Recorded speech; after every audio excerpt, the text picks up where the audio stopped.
Mungkin nggak sih BBM murah, khususnya Pertalite yang biasa dikonsumsi masyarakat kecil dan harganya bisa kembali menjadi Rp7.650 per liter? Menurut saya jawabannya sangat bisa. Ini adalah salah satu program prioritas kami sebagai pasangan yang mengusung jargon perubahan untuk perbaikan. Caranya gimana agar BBM subsidi khususnya Pertalite kembali ke harga Rp7.650? Caranya adalah dengan mengefisiensi anggaran. Kita pernah melakukannya di tengah keadaan darurat pandemi 2 tahun lalu. Dengan pola efisiensi anggaran yang sama, kita bisa memangkas pos-pos anggaran yang belum menjadi prioritas dari banyak kementerian untuk subsidi BBM. Anggaran itu kemudian bisa difokuskan untuk tambahan subsidi bagi satu jenis BBM yang paling banyak digunakan masyarakat, yakni Pertalite. Sampai Agustus 2023 tercatat sedikitnya ada 3,67 juta pengguna Pertalite dengan kuota penggunaan dalam setahun mencapai 52-53 juta kiloliter. Sebagian besar penggunaan Pertalite merupakan kendaraan roda 2. Di luar itu, mungkin saja masih banyak masyarakat atau pengguna kendaraan roda 2 lainnya yang tidak kebagian kuota BBM jenis ini. Sebab Korlantas Polri mencatat, sampai Juli 2023 ada setidaknya 130 juta lebih kendaraan roda 2 di Indonesia.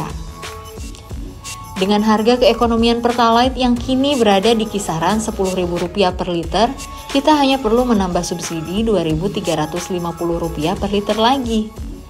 Secara nyata, kita perlu menambah Rp115,5 triliun subsidi untuk BBM jenis Pertalite.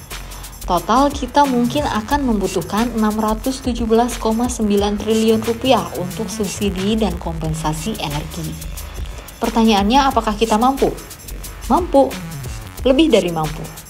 Persoalannya sekarang hanya soal strategi, bagaimana caranya agar tambahan subsidi BBM ini kelak tidak menjadi beban fiskal bagi negara. Dan strategi itu sebetulnya tidak begitu sulit. Kita hanya perlu mengunci kuota Pertalite dengan jumlah yang sama dari tahun-tahun sebelumnya, yakni 32-33 juta kiloliter per tahun. Penggunaan Pertalite juga harus dibatasi hanya untuk masyarakat kecil, pengguna motor, dan sopir angkutan umum. Pengendaliannya bisa dilakukan dengan memperkuat sistem registrasi yang kini sudah dimiliki PT Pertamina Persero, yakni My Pertamina. Penyesuaian anggaran subsidi BBM bisa dilakukan sampai setidak-tidaknya ekonomi rakyat kecil mulai tumbuh dan daya beli masyarakat mulai pulih, sekitar 2-3 tahun lagi. Setelahnya, kita bisa mengganti atau mengalihkan subsidi untuk BBM kepada subsidi lain, misalnya bantuan sosial dalam bentuk tunai kepada masyarakat termiskin dan subsidi kepada pekerja. Apabila nantinya rencana pemerintah mengganti Pertalite dengan Pertamax Green demi cita-cita langit biru terlaksana, maka kita tetap perlu memastikan harga BBM baru ini tetap terjangkau oleh masyarakat. Inilah konsep yang saya sebut sebagai APBN kesejahteraan. APBN yang berfokus pada kesejahteraan rakyat. Anggaran yang tidak boleh lagi hanya difokuskan untuk mengejar pertumbuhan ekonomi semata. APBN yang bertujuan mencapai cita-cita kesejahteraan dan keadilan sosial bagi rakyat. Negara dengan anggaran yang besar perlu hadir untuk mengurangi beban hidup, meningkatkan pendapatan masyarakat, dan memperluas peluang mobilitas sosial. Dengan terjangkaunya harga BBM bagi masyarakat kecil, kelak negara tidak hanya membantu hajat hidup warganya, tetapi juga mendukung penciptaan lapangan kerja yang lebih luas dan inklusif. Pertanyaan penutup untuk kita renungkan bersama. Tidak bisakah politik mengedepankan kepentingan 26 juta lebih warga miskin?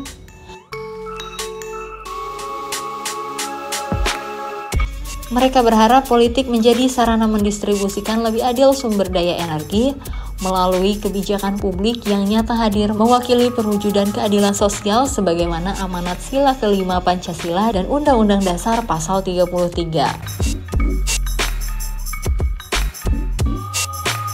Saya ingin politik dan politisi bersama gotong royong memastikan negara lebih hadir melalui subsidi perwujudan APBN kesejahteraan seperti yang saya maksudkan.